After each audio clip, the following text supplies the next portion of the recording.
মহাগণ, যে মাসকে বিশ্বনবী শাহরুল্লাহ বলছে, আল্লাহর মাস হিসাবে এই মাসটিকে আখ্যায়িত করেছে। তো অন্যতম একটি মাসে আজকের মহরম মাস। আল্লাহ পাকের জমিনের শ্রেষ্ঠ দিনগুলির মধ্যে অন্যতম একটি দিন হচ্ছে আশুরার দিন, যে দিন সম্পর্কে বিশ্বনবী বলছেন, মান সামা ইয়াওমা আশুরা আহতাসিবা আল্লাহ ইউকাম্মিলা সানাতাল্লাতি আল্লাহ। আশুরা রোজা যে পালন করবে, এই দিনের ফজিলত এত বেশি যে এই দিনের সম্মানার্থে আল্লাহ পাক তার পিছনের 1 বছরের গুনাহগুলিকে মাফ করে দেবে।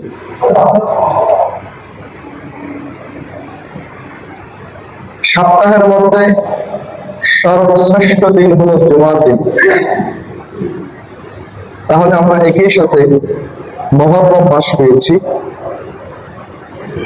একই সাথে আশুরার দিন পেয়েছি, একই সাথে সপ্তাহের সর্বশ্রেষ্ঠ জুমার দিন পেয়েছি। তো একই সাথে আমরা 3টা ফজিলতের সময় অতিবাহিত করতেছি। তো যে মালিক আমাদেরকে এই সময়ের কদর করার তৌফিক দিয়েছেন, সুযোগ দিয়েছেন, সেই মালিকের কাছে শুকরিয়া জ্ঞাপন করছি, আলহামদুলিল্লাহ। আমি বিগত দিন আশুরার ঐতিহাসিক কারণ, মহররম মাসের সম্মান ইত্যাদি বিষয়ে আলোচনা করেছিলাম। আজকে আমি কারবালার প্রান্তরে যে হৃদয় বিদায়ক ঐতিহাসিক ঘটনা সংঘটিত হয়েছিল, ওই ঘটনাটা সংক্ষিপ্তভাবে পুনরাবৃত্তি করব। আপনারা জানেন, তারপরে একটু পর্যালোচনা করবো প্রেক্ষাপট নিয়ে। পাশাপাশি এখান থেকে আমরা ঐতিহাসিক একটা শিক্ষা গ্রহণ করব। জালেমদের জন্য একটা শিক্ষা আছে এবং সত্য পথের সঙ্গী যারা, তাদের জন্য একটা ঐতিহাসিক শিক্ষা আছে। আমরা এই ব্যাপারে সংক্ষিপ্ত আলোচনা করব। আমি এখানে আয়াতে কারিমা তেলাওয়াত করেছি। রাসূলের হাদিস থেকে একটা বিশ্বনবী বলছেন, তোমরা আল্লাহকে ভালোবাসো। বিশ্বনবী বলছেন, আহিবুলিল্লাহ, তোমরা আল্লাহর সাথে প্রেম করো। প্রেম, আল্লাহ দুনিয়া সৃষ্টি করেছেন, দুনিয়া সৃষ্টি করার মাকসাদ হলো প্রেম। শরীয়তের বিধান অনুযায়ী, শরীয়তের এক পরিভাষা অনুযায়ী দুনিয়া সৃষ্টি করার মাকসাদ হলো ইবাদত। কিন্তু আপনি যদি মারিফতে ঢুক দেন, তাহলে দেখবেন দুনিয়া সৃষ্টির মূল মাকসাদই ছিল প্রেম, মহব্বত। তো ওই দিকে আলোচনা বাড়াবো না। আমি মূলত যে কথা বলতেছিলাম, বিশ্বনবী বলছেন তোমরা আল্লাহর সাথে প্রেম করো, কারণ আল্লাহর প্রেমেই শেষ পর্যন্ত টিকে থাকবে, আল্লাহর মহব্বতেই শেষ পর্যন্ত স্থায়ী হবে, টিকে থাকবে। দুনিয়ার কোনো মহব্বত আর কোনো প্রেমে স্থায়ী হবে না, টিকেও থাকবে না। কোন ব্যক্তি যদি আল্লাহর সাথে মহব্বত রাখে, আল্লাহর সাথে প্রেম রাখে, আল্লাহর সাথে ভালোবাসার সম্পর্ক রাখে, তাহলে আল্লাহর সাথে প্রেম করার সবচাইতে প্রথম যেই ফায়দাটা হয়, সেই ফায়দাটা হয় ওই ব্যক্তির কাছে মৃত্যু ওই ব্যক্তির কাছে সুখময় হয়ে যায়, আনন্দদায়ক হয়ে যায়। মৃত্যু সুখময় হয়। কারণ দুনিয়ার যত মানুষ আছে, প্রত্যেক মানুষই তার প্রেমস্পদকে দেখতে চায়, প্রেমস্পদের কাছে যেতে চায়, তাকে পাশে পেতে চায়। যে যাকে সবচেয়ে বেশি ভালোবাসে, তার কাছে বারবার যেতে চায়। 2 দিন পরে পরে বাবা মাইয়ার বাড়ি চলে যায়। কেন চলে যায়? মেয়ের প্রতি ভালোবাসা, মেয়েকে না দেখে থাকতে পারে না, যে কারণে মেয়ের বাসায় 2 দিন পর পর চলে যায়। 8 বছর 10 বছর প্রবাস করছে, বিদেশে থাকছে। 10 বছর পর পাসপোর্টের মেয়াদ শেষ, ভিসার টাইম শেষ। 10 বছর পর যখন সে দেশে আসে, তখন সে কি আনন্দ নিয়ে আসে না? কি বলেন আপনারা? আনন্দ নিয়ে আসে। কারণ কি? কারণ সে তার ভালোবাসার মানুষের কাছে আসতেছে, প্রেমাস্পদের কাছে আসতেছে। বিচ্ছেদের সময় দূর হয়ে গেছে, কাছে আসতেছে। যে ব্যক্তি তার মালিককে ভালোবাসে, মালিকের সাথে প্রেম করে, মালিক যে ব্যক্তির প্রেমস্পদ, ওই ব্যক্তি জানে মালিকের সাথে মোলাকাতের সবচেয়ে বড় প্রতিবন্ধকতা হলো মৃত্যু। মৃত্যুর কারণে সে তার প্রেমস্পদের সাথে মোলাকাত করতে পারে না, দিদার পাইতে পারে না। যে কারণে সে অপেক্ষায় থাকে কখন মৃত্যু নামক এই পর্দাটা সরে যাবে, আমি কবরে যাবো আর মালিকের সাথে দিদার পাবো, আমার ভালোবাসার সাথে দিদার পাবো। তার মৃত্যু হয় সুখময়, আনন্দদায়ক। এই জন্য মানুষ যখন মানুষকে ভালোবাসে, ভালোবাসার মানুষকে ছাড়তে কষ্ট হয় কিনা বলেন? ছেলেটা মেয়েটাকে ভালোবাসে, মেয়েটা যখন অন্য কোথাও চলে যায়, তখন নওজোয়ান যুবক বরদাস্ত করতে পারে না, সুসাইড করে, আছে না নাই? কারণ ভালোবাসার মানুষকে ছাড়তে চায় না। আল্লাহর কোন বান্দার ভালোবাসা যখন দুনিয়ার প্রতি হয়ে যাবে, যার ভালোবাসা দুনিয়ার প্রতি যত বেশি থাকবে, ওই ব্যক্তির মৃত্যুর যন্ত্রণা কষ্ট তত বেশি হবে। কারণ সে মৃত্যুর মাধ্যমে দুনিয়ার সমস্ত ভালোবাসার সাথে তার সম্পর্ক চিরতরে বিচ্ছিন্ন করে দিচ্ছে। এই জন্য মৃত্যু কষ্টকর হবে। এই জন্য বিবির প্রতি ভালোবাসা স্থায়ী হবে না, সম্পদের ভালোবাসা স্থায়ী হবে না, ইভেন ক্ষমতার ভালোবাসাও আপনার স্থায়ী হবে না। দিন শেষে সবাই আপনার কাছ থেকে সরে যাবে, দুনিয়ার কেউ আপনার জন্য থেমে থাকবে না, বরং মৃত্যুর মাধ্যমে সব কিছু থেকে আপনাকে বিচ্ছিন্ন করে দেবে। এই জন্য প্রত্যেকজন সেই ব্যক্তি, যে ব্যক্তি তার মালিকের সাথে প্রেম করে আর মৌতের অপেক্ষা করে, মৌত নামক পর্দা সরে গেলে মালিকের দিদার। এই জন্য রাসূল বলেন, তোমরা আল্লাহর সাথে প্রেম করো। আল্লাহর সাথে প্রেম করার প্রথম নম্বর ফায়দা হলো ওই ব্যক্তির জন্য মৃত্যু আনন্দদায়ক হয়ে যাবে, মৃত্যু সহজ হয়ে যাবে।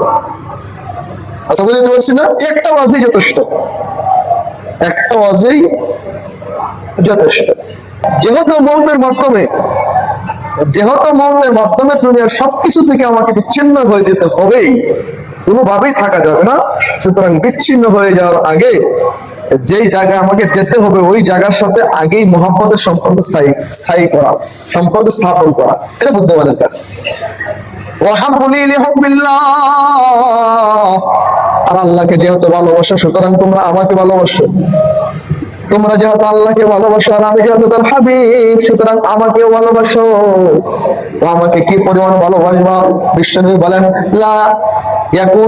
লা ইউমিনু হাত্তা আহাদুকুম لا يؤمن أحدكم حتى أكون أحب إليه والده وولده والناس أجمعين। আমার প্রতি ভালোবাসা কিরকম? ততক্ষণ পর্যন্ত তুমি প্রকৃত মুমিন হতে পারবে না, যতক্ষণ পর্যন্ত তোমার নিজের জীবনের চাইতে, নিজের মায়ের চাইতে, নিজের বিবির চাইতে, সম্পদের চাইতে, দুনিয়ার সবকিছুর চাইতে আমি নবীকে বেশি ভালো না বাসবো। সুবহানাল্লাহ। নবীর বেশি ভালোবাসার মানে কি? নবীর বেশি ভালোবাসার মানে কি? মা বলে এক কথা, ইসলাম বিশ্বনবী বলেন আরেক কথা, পরিবার বলেন এক কথা, বিশ্বনবী বলেন আরেক কথা। এখন আপনি পরিবারের ভালোবাসায় নবীর কথা ছাড়বেন না নবীর ভালোবাসায় পরিবারকে ছাড়বেন? আপনার ইচ্ছা। যদি আপনি পরিবারকে ছেড়ে দিতে পারেন, তাহলে নবী আপনাকে একলা রেখে যাবে না। কিন্তু যদি পরিবারের ভালোবাসায় নবীকে ছেড়ে দেন, নবীর শাফায়াত আশা করবেন না। বিবি বলে দাড়ি কাট, নবী বলে দাড়ি রাখ। বিবি বলে দাড়ি কাট, নবী বলে দাড়ি রাখ। আবার বিবির ভালোবাসায় আপনি দাড়ি কাটবেন না নবীর ভালোবাসায় দাড়ি রাখবেন, আপনার ইচ্ছা। নফস বলে সম্পদ সঞ্চয় কর, বিশ্বনবী বলে সম্পদকে আল্লাহ রাস্তায় ব্যয় কর। আবার নফসের ভালোবাসায় সম্পদ আপনি সঞ্চয় করবেন নাকি নবীর ভালোবাসায় সম্পদকে নবীর রাস্তায় ব্যয় করবেন, আপনার ইচ্ছা। যদি আপনি করতে পারেন, এইভাবে বিশ্বনবী তার ভালোবাসার ব্যাখ্যা দিয়েছেন, দুনিয়ার সব কিছুর চাইতে যতক্ষণ পর্যন্ত আমার প্রতি তোমাদের ভালোবাসা বেশি না হবে, ততক্ষণ পর্যন্ত তোমরা কখনো প্রকৃত খাঁটি মুমিন হতে পারবে না। ওয়াহাব্বু আহলি বাইতি লিহুব্বিল্লাহ, আর আমার পরিবারের সদস্য যারা আছে, আমার আহলে বায়াতের সদস্য যারা আছে, এই আহলে বায়াত বলতে পীর শব্দ সেইটা না। গত বছর এই ওয়াজ করছিলাম, আহলে বায়াতের মহব্বত।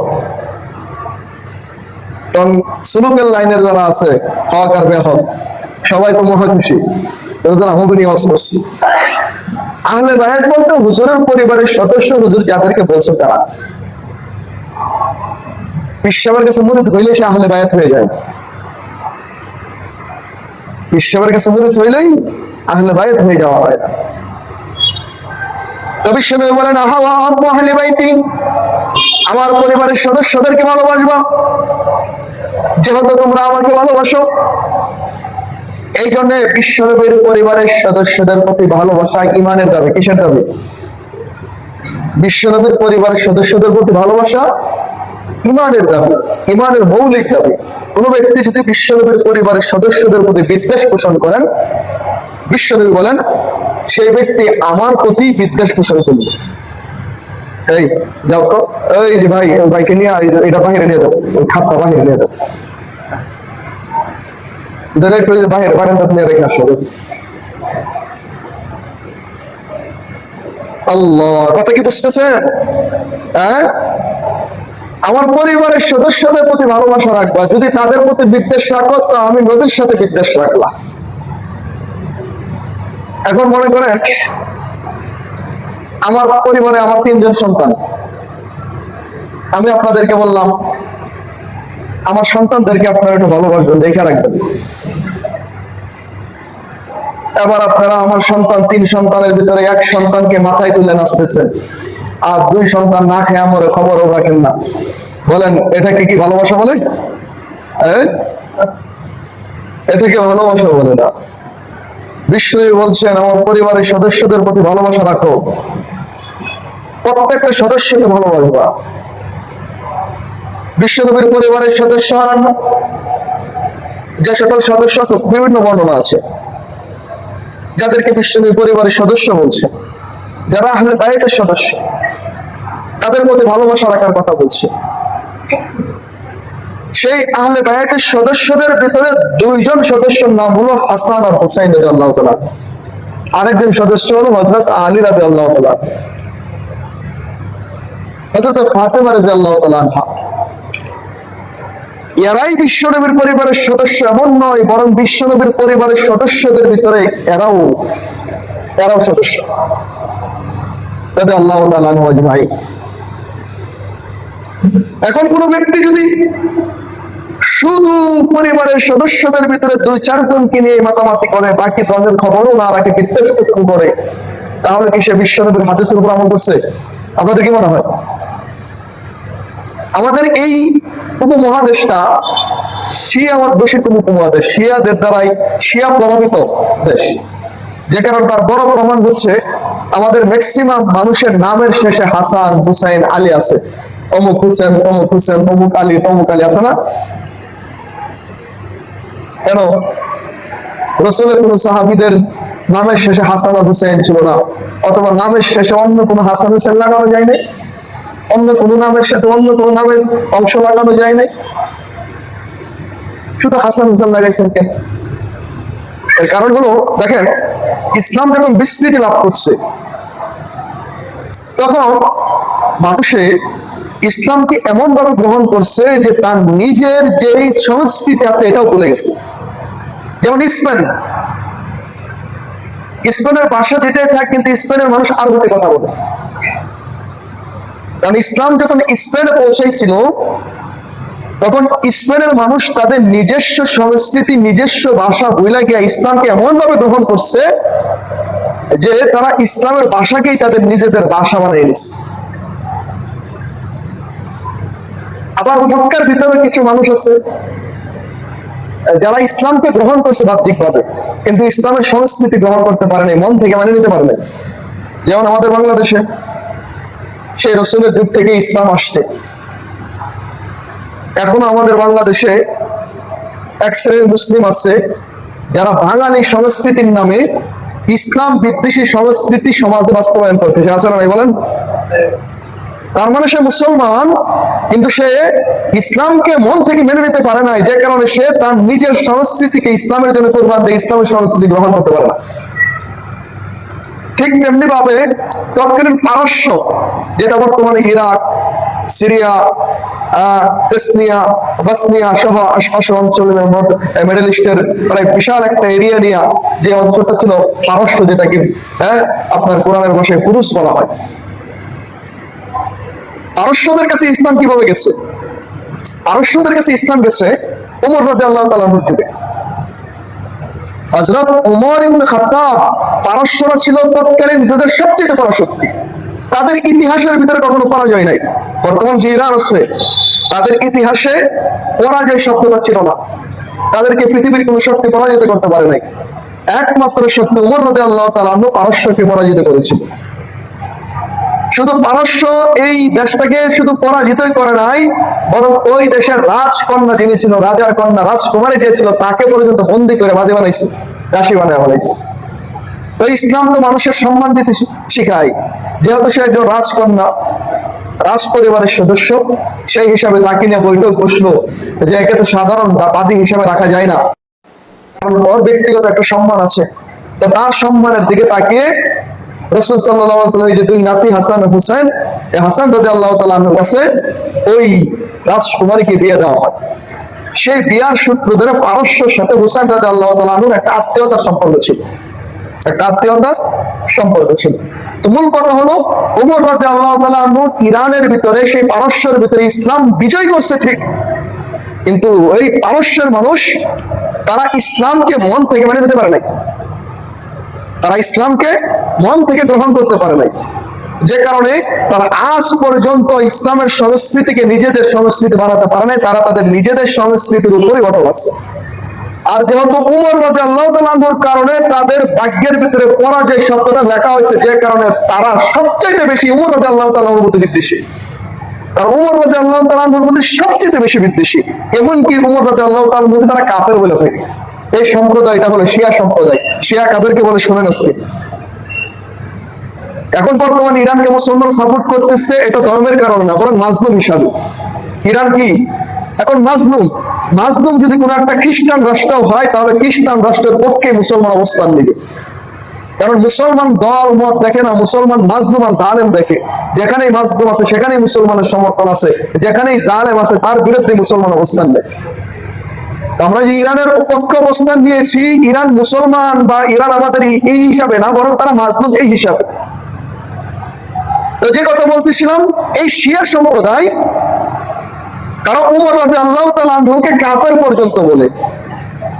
হযরতে আয়েশা সিদ্দিকা, বিশ্বনবীর বিবি আয়েশাকে পর্যন্ত তারা কাফের বলে। এখন পর্যন্ত যেই আয়েশা রাদিয়াল্লাহু তাআলা আনহার ব্যাপারে অপবাদ দেওয়া হয়েছিল, ব্যভিচারের অপবাদ, এই অপবাদকে রোধ করার জন্য, খণ্ডন করার জন্য আল্লাহ পাক আসমান থেকে ওহী নাযিল করে, কোরআনের আয়াত নাযিল করে প্রমাণ করে দিয়েছেন এটা মিথ্যা অপবাদ।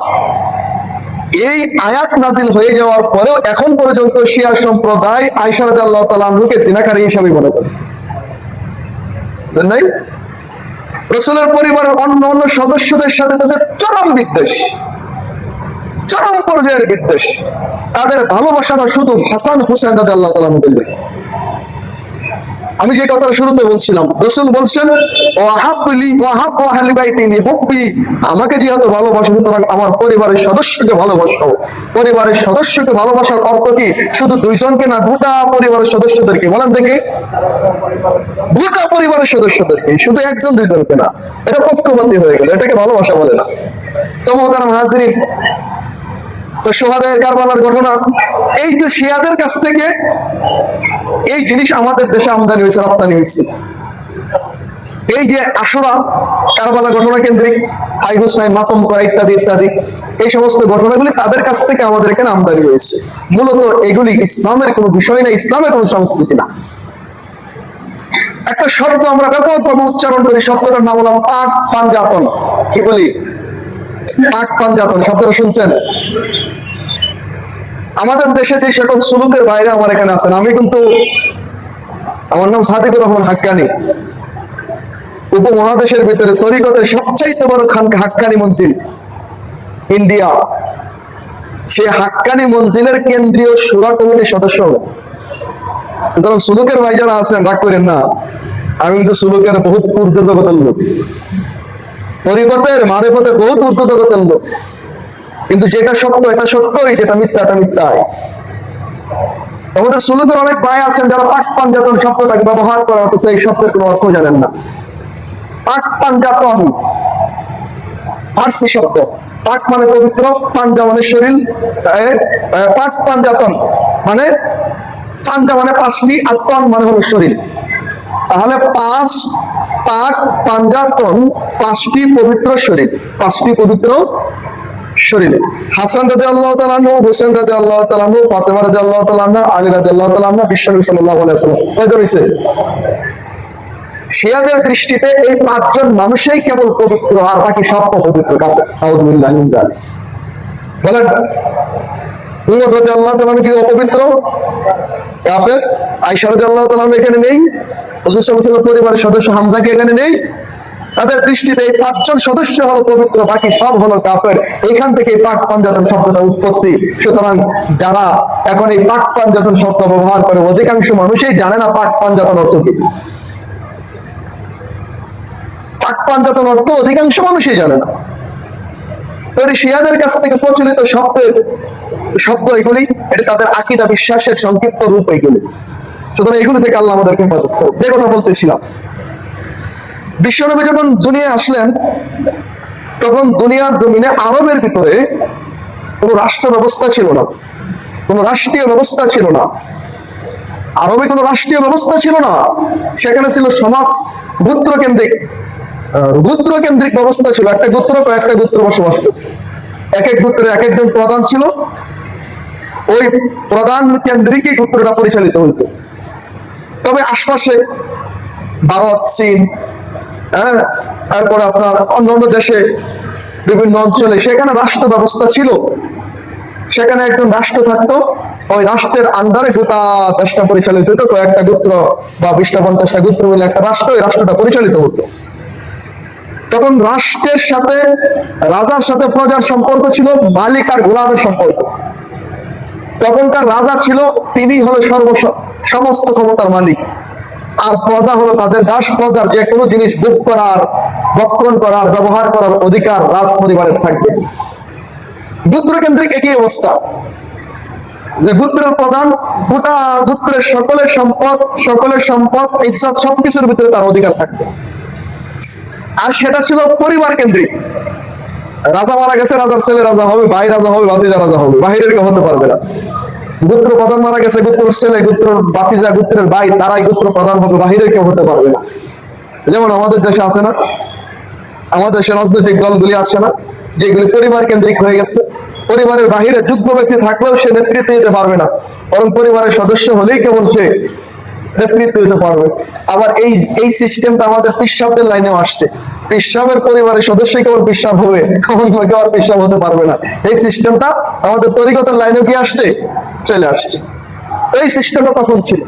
তো বিশ্বনবী সাল্লাল্লাহু আলাইহি ওয়াসাল্লাম জমিনের ভিতর সর্বপ্রথম একটা গঠন, একেবারেই নতুন একটা পদ্ধতি, রাষ্ট্রীয় ব্যবস্থা তিনি আবিষ্কার করলেন।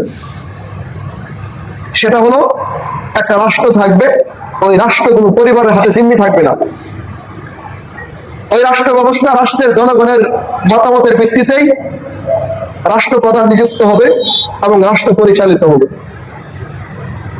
জনগণের মতামতের ভিত্তিতে যোগ্য ব্যক্তি, মানে যোগ্যতার বলে নেতৃত্ব। পিসাবের ছেলে পিসা, ব্রাহ্মণের পুত্র ব্রাহ্মণ, এই সিস্টেম চলবে না, বরং যোগ্যতা বলে আসবে। বিশ্বনবী বলছেন, যদি কালো, নাক বুছা, কান বুছা, হাফসি কোন গোলামের ভিতরে যদি যোগ্যতা পাও, তাহলে ওই যোগ্যতা নেতৃত্ব অনুসরণ করা তোমাদের উপর ফরজ। আতিউল্লাহ ওয়া আতিউর রাসূল ওয়া উলিল আমরি মিনকুম। যোগ্য কোনো ব্যক্তি যদি তোমাদের আমির হয়ে যায়, তখন আল্লাহ রাসূলের পরে ওই যোগ্য ব্যক্তি যেই হোক তার আতাত করা, অনুসরণ করা তোমাদের উপর যায়। এই পদ্ধতি আবিষ্কার করলেন বিশ্বনবী যখন দুনিয়া ছেড়ে চলে গেলেন। তখন বিশ্বনবী বলে যেতে পারতেন যে আমার পরে খলিফা কে হবে, কিন্তু বিশ্বনবী বলেন না এটা। কেন ওয়াফাত হয়ে যাওয়ার পরে খলিফা কে হবে বলেন নাই। কারণ আপনি যদি কাউকে সাঁতার শিখাতে যান আর তারা হাত ধরে রাখেন যে সাঁতার পরে জীবনও সাঁতার শিখবো, তার ধাক্কামের নদীতে ফেলাই দিব, কতক্ষণ পানি খাইবো, পেট বড় হয়ে যাইবো, তারপরে অটোমেটিক্যালি সাঁতার শিখবো। প্র্যাকটিক্যালি শেখানোর জন্য বিশ্বনবী খলিফা নিযুক্ত করে যায় নাই, বরং বিশ্বনবী যে থিওরি আবিষ্কার করলেন যে যোগ্য ব্যক্তি ক্ষমতায় বসবে, এটা যেন প্র্যাকটিক্যালি রাষ্ট্রের মানুষ, সমাজের মানুষ যোগ্য ব্যক্তিকে বসাতে পারে, এই জন্য তিনি নিজে থেকেই কাউকে নিযুক্ত করে যান নাই। তো পরিবারের অনেক সদস্য ছিল যোগ্য ব্যক্তি, আলোচনা হচ্ছে কে ক্ষমতায় বসবে, কে রাষ্ট্রীয় ক্ষমতায় আসবে। সকলের আলোচনা সাপেক্ষে সর্বপ্রথম খলিফা কে ছিলেন? হযরত আবু বকর সিদ্দিক রাদিয়াল্লাহু তাআলা আনহু খেলাফতের দায়িত্ব পেলেন। দ্বিতীয় খলিফা হলেন হযরত ওমর ইবনে খাত্তাব রাদিয়াল্লাহু তাআলা আনহু। যখন খলিফা নিযুক্ত হওয়ার ক্ষেত্রে ওমর রাদিয়াল্লাহু তাআলা আনহু ওফাতের পরে ওমর রাদিয়াল্লাহু তাআলা আনহু 6 সদস্যের একটা টিম গঠন করলেন। এই টিমের কাছে দায়িত্ব দিলেন গোটা রাষ্ট্রের মানুষের মতামত নাও। মতামত নেওয়ার পরে এই 6 জনের ভিতরে যাকে পছন্দ হয় তাকে ক্ষমতা দাও। এই 6 জনের ভিতরে সর্বশেষ হযরত আলী রাদিয়াল্লাহু তাআলা আনহুর ক্ষমতা দেওয়া হলো। উসমান রাদিয়াল্লাহু তাআলা, আলী রাদিয়াল্লাহু তাআলা আনহুকে বলা হলো। আব্দুল্লাহ ইবনে আফফান রাদিয়াল্লাহু তাআলা আনহু, তিনি আলী রাদিয়াল্লাহু তাআলা আনহুর কাছে এসে বললেন যে আমরা তো চেয়েছিলাম আপনি খেলাফতের মসনদে বসেন, কিন্তু রাষ্ট্রের মানুষ উসমান রাদিয়াল্লাহু তাআলা আনহুকে চাচ্ছে। হযরত আবু বকর সিদ্দিক রাদিয়াল্লাহু তাআলা হাসি মুখেই উসমান রাদিয়াল্লাহু তাআলা আনহুর হাতে বায়াত গ্রহণ করলেন। তিনি ক্ষমতায় আসে বসলেন। কিছুদিন যাইতে না যেতেই বিদ্রোহী বৃষ্টির আক্রমণে উসমান রাদিয়াল্লাহু তাআলা আনহু কোরআন তেলাওয়াত করা অবস্থায় শাহাদাত বরণ করলেন। তার পরবর্তীতে খলিফা হলেন আবু বকর সিদ্দিক রাদিয়াল্লাহু তাআলা আনহু, আলী রাদিয়াল্লাহু তাআলা আনহু। আলী রাদিয়াল্লাহু তাআলা খেলাফতের মসনদে খুব বেশি দিন থাকতে পারেন না, মাত্র 2.5 বছর ছিলেন। উসমান রাদিয়াল্লাহু তাআলা আনহুকে যখন হত্যা করা হয়, তখন যারা উসমান রাদিয়াল্লাহু তাআলা আনহুকে হত্যা করেছিল তাদের হাতে রাষ্ট্রের মেরুদণ্ড, তারাই রাষ্ট্রের মেরুদণ্ড ছিল, এবং যারা হত্যা করেছিল তারা প্রকাশ্যে লোক ছিল। ওই সময় উসমান রাদিয়াল্লাহু তাআলা আনহুর পরিবারের সদস্য ছিলেন কাতিব ওহী, এই আমির মুয়াবিয়া রাদিয়াল্লাহু তাআলা আনহু, তখন তিনি সিরিয়ার গভর্নর। তিনি যখন শুনতে পারলেন উসমান রাদিয়াল্লাহু তাআলা আনহুকে হত্যা করা হয়েছে এবং যারা হত্যা করছে তারা পরিচিত মানুষ, গোপনে হত্যা করে না, প্রকাশ্যে হত্যা করা হয়েছে, আলী রাদিয়াল্লাহু তাআলা আনহু ক্ষমতায় বসলেন। আমির মুয়াবিয়া আলী রাদিয়াল্লাহু তাআলা আনহুকে প্রেসার ক্রিয়েট করলেন, আমি ততক্ষণ পর্যন্ত আপনার হাতে বায়াত গ্রহণ করব না যতক্ষণ পর্যন্ত উসমান হত্যার বিচার না করবেন, যতক্ষণ উসমান হত্যার বিচার না করবেন। কারণ আমির মুয়াবিয়া ছিল অনেক দূরে, সেখান থেকে সে মদিনার অবস্থা তিনি জানতেন না। আর আলী রাদিয়াল্লাহু তাআলা আনহু তিনি মদিনায় ছিলেন, তিনি মদিনার অবস্থা জানলেন। তিনি চিন্তা করলেন এই মুহূর্তে যদি আমি তাদের বিচার করতে যাই তাহলে রাষ্ট্রের অবস্থা ভেঙে যাবে। আর ওই সময় কাফের বেদিনরা রাষ্ট্রের উপর, মুসলিম রাষ্ট্রের উপর বিভিন্ন দিক থেকে আক্রমণ করার চেষ্টা করতেছিল, পায়তারা করতেছিল। এমন অবস্থায় রাষ্ট্রের ভিতরে যদি ভাঙ্গন দেখা যায় তাহলে মুসলিম এই খেলাফতের রাষ্ট্রকে ধরে রাখা যাবে না। এই চিন্তা করে তিনি বিচারের বিষয়টাকে একটু ডিল করতে লাগলেন যে আমরা একত্রিত হই, আমরা যদি একত্রিত না হয়ে এখনই বিচার কার্য হাতে নেই তাহলে রাষ্ট্রের অবস্থা ভেঙে যাবে। কিন্তু আমির মুয়াবিয়া রাদিয়াল্লাহু তাআলা আনহু তিনি বললেন যে বিচার, হত্যা করছে হত্যার বিনিময়ে হত্যা, হাতের বিনিময়ে হাত, কানের বিনিময়ে কান, যারা হত্যা করছে তারা যেহেতু পরিচিত, সুতরাং বিচার করতে বিলম্ব করো, এখনই বিচার করো। এটা একটা বাস্তব উদাহরণ দিলে আপনারা হয়তো বিষয়টা বুঝতে পারবেন। আমাদের প্রতিনিধির আমলে যখন বিএনপি, আওয়ামী লীগ দুই দলের কেন্দ্রীয় নেতাদেরকে গ্রেফতার করা হয়, তখন উভয় দলের কেন্দ্রীয় কিছু নেতা মিলে আরেকটা দল গঠন করছিল, আপনারা কি জানেন? হ্যাঁ, 2007 বা 6, 7, 8 হবে এরকম। আওয়ামী লীগ বিএনপি উভয় দলের কিছু নেতা মিললে তারা চিন্তা করলো যে আওয়ামী লীগেও দলে বিএনপিও দলে, মাঠ তো খালি, আবার আমরা একটা দল গঠন করে সরকারে যাই। তখন ওই গাদ্দার গোষ্ঠী আরেকটা দল গঠন করছে। গঠন করার পরে শেষ ফল খাওয়ার আগেই তো রাজনৈতিক প্রেক্ষাপট চেঞ্জ হয়ে গেল। বিএনপি যখন বের হয়ে আসলো, বিএনপির কেন্দ্রীয় কমিটিতে মিটিং হলো, যারা আমাদেরকে বিপদের সময় আমাদের সাথে গাদ্দারি করছে তাদেরকে নিয়ে কোনো নির্বাচন নয়, তাদেরকে নিয়ে রাজনীতি নয়, তাদেরকে এখনই অব্যাহতি দিন। বিএনপি নির্বাচনের আগেই তাদেরকে দল থেকে বহিষ্কার করলো, বের করে দিল। আর আওয়ামী লীগ কি করলো? সে বললো যে না, ওদেরকে বের করার দরকার নাই, এদেরকে রাখো, এদেরকে ব্যবহার করে আগে ক্ষমতায় যায়, ক্ষমতায় যাওয়ার পরে দেখা যাবে। তো নির্বাচন হলো, নির্বাচনের পরে দেখা গেল বিএনপি যে ভুল করছিল সেই ভুলের খেসারত দেওয়া আছে 17 বছর। 17 বছর। আর আওয়ামী লীগ যে কৌশল করছিল সেই কৌশলের উপরে ক্ষমতায় গেল, ক্ষমতায় যাওয়ার পর শুধু এদেরকে দল থেকে বহিষ্কারই করে নাই, বরং এদেরকে চরম পর্যায়ে শাস্তির সম্মুখীন করছে এবং দল থেকে চিরতর বহিষ্কার করছে। আলী রাদিয়াল্লাহু তাআলা আনহু চাইলেন আগে আমাদের শক্তিটাকে সঞ্চয় করি, তারপর একটা একটা করে প্রত্যেকটা বিচার করবো। আর আমিরে মুআবিয়া বিএনপির অবস্থানের ভূমিকা নিচ্ছে যে যেহেতু এরা গাদ্দার, প্রকাশ্য গাদ্দার, সুতরাং এদেরকে এখনই বিচার করতে হবে, পরে বিচার করার কোনো সুযোগ নেই। এটা নিয়ে একটা দ্বন্দ্ব হয়ে গেল। কিছুদিন পরেই তো আলী রাদিয়াল্লাহু তাআলা শাহাদাত বরণ করলেন, মারা গেলেন। তারপর হযরত হাসান রাদিয়াল্লাহু তাআলা ক্ষমতায় আসলেন। ওই দিকটা আমিরে মুআবিয়া সিরিয়া থেকে খেলাফতের ঘোষণা দিচ্ছে, হাসান রাদিয়াল্লাহু তাআলা এখান থেকে খেলাফতের ঘোষণা দিয়েছে। যখন তিনি শুনলেন আমিরে মুআবিয়া তিনি খেলাফতের ঘোষণা দিয়েছেন, হাসান রাদিয়াল্লাহু তাআলা আমিরে মুআবিয়ার প্রতি সম্মানার্থে তিনি ওনার পদ থেকে রাষ্ট্রের এই খেলাফতের মস্তককে বিভক্ত হওয়া থেকে রক্ষা করার জন্য তিনি নিজ ইচ্ছায় খেলাফতের দায়িত্ব থেকে অব্যাহতি নিয়ে আমিরে মুআবিয়ার হাতে বায়াত গ্রহণ করলেন। এরপরে টানা 21 বছর 20 বছর পর্যন্ত, হিজরি 41 সনের ঘটনা এটা, হিজরি 41 সন থেকে নিয়ে হিজরি 61 সন পর্যন্ত আমিরে মুআবিয়ার হাতে রাষ্ট্র ব্যবস্থা ছিল, খেলাফত ছিল। সেই খেলাফতের আমলে এই 21 বছরের জীবনে ইসলাম গোটা পৃথিবীতে বিস্তৃতি লাভ করে এত সুন্দর শৃঙ্খলাভাবে তিনি রাষ্ট্র পরিচালনা করেছেন, রাষ্ট্রের কোথাও কোনো সমস্যা ছিল না। সম্মানিত হাজিরিন, আমি কারবালার প্রেক্ষাপটের দিকে চলে আসছিলাম। আমি 2 মিনিটের ভিতরে আমি গুছিয়ে নিচ্ছি কথা। এবার আমির মুআবিয়ার মৃত্যুর আগে তিনি পরামর্শ চাইলেন। লোকেরা বলল যে আপনি তো খুব সুন্দরভাবে দেশ চালাইছেন, এবার আপনার পরে খলিফা কে হবে, আপনি যদি নাম নিযুক্ত করে যাইতেন। তো আমির মুআবিয়া মতামত চাইলেন। সে রাষ্ট্র ক্ষমতায় আছে, আমির মুআবিয়া কি আছে? রাষ্ট্রীয় ক্ষমতায় আছে, 20 বছর ধরে সুন্দরভাবে রাষ্ট্র পরিচালনা করতেছে। তার সাথে থেকে, তার ঘরে থেকে তার সন্তান ইয়াজিদ সে রাজ পরিচালনার ব্যবস্থা দেখতেছে। যখন মতামত চাইলো, ধরেন দেখি আমি যদি এখন আপনাদেরকে বলি আমাদের প্রধানমন্ত্রী তারেক রহমানের মেয়েও যদি রাষ্ট্রীয় ক্ষমতায় দাঁড়ায়, আমিও যদি দাঁড়াই, বলেন ভোটকে আমি বেশি পাবো না তারেক রহমানের মাইয়া বেশি পাবো? মাইয়া বেশি পাবে না কেন? সবাই তো মুসলমান। তাহলে আমার মতো একদম হুজুর থাকতে আমার ভোট না ভোটটা ওইখানে দিবেন কেন? আপনি যেই কারণে ওইখানে ভোটটা দিবেন, তখন গোটা খেলাফতের মসনদে যখন ইয়াজিদের পক্ষে ভোট চাওয়া হইতেছে, ইয়াজিদের পক্ষে বায়াত নেওয়া হচ্ছে, তখন ম্যাক্সিমাম মানুষ এই ইয়াজিদের পক্ষে বায়াত দিচ্ছে। ম্যাক্সিমাম মানুষ কি করছে? ইয়াজিদের পক্ষে বায়াত দিচ্ছে। এর কারণ আছে, কারণ ইয়াজিদের ভিতরে ক্ষমতায় যাওয়ার আগে ইয়াজিদের ভিতরে কোনো ত্রুটি ছিল না। যাও বিস্তারিত ঘটনা, অনেক লম্বা ঘটনা। সর্বশেষ ইয়াজিদের ক্ষমতায় টিকে থাকার জন্য ইয়াজিদের 3টা কাজ করা লাগছে। 1 নম্বর কাজ, হোসেন রাদিয়াল্লাহু তাআলা আনহুকে নির্মমভাবে শহীদ করা লাগছে।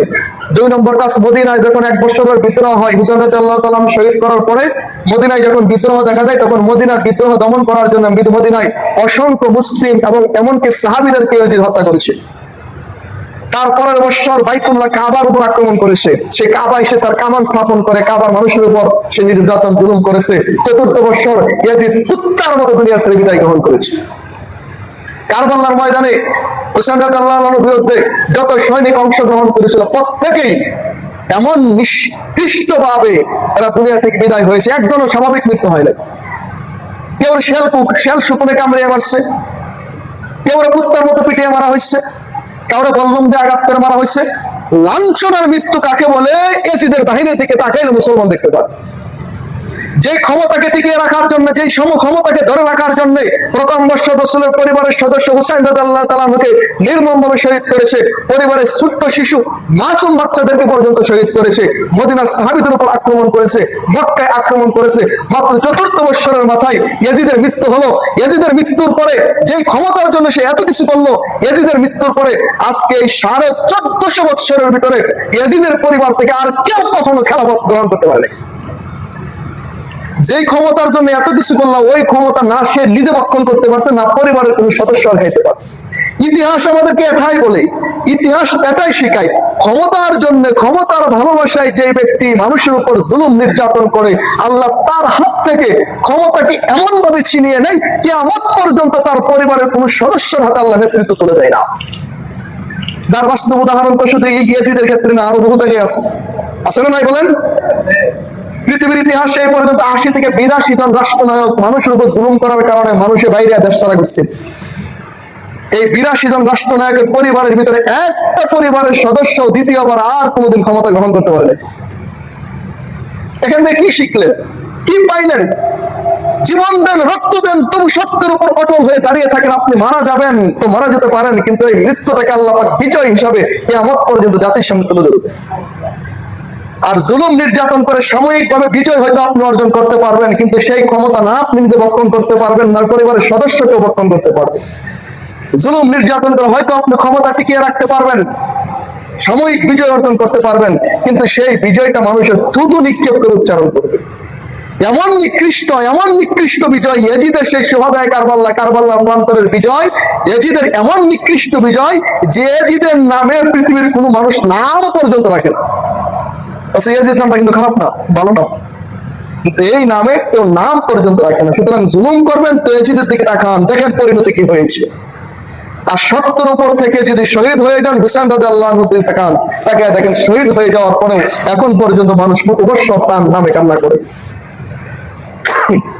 এই হলো কারবালার প্রেক্ষাপট। এখান থেকে সত্য এবং মিথ্যা পার্থক্য করে চলার মতো তৌফিক আল্লাহ আমাদেরকে দান করুন। আমরা সকলে করি আমিন। আখির দাওয়ানা আলহামদুলিল্লাহি রাব্বিল আলামিন।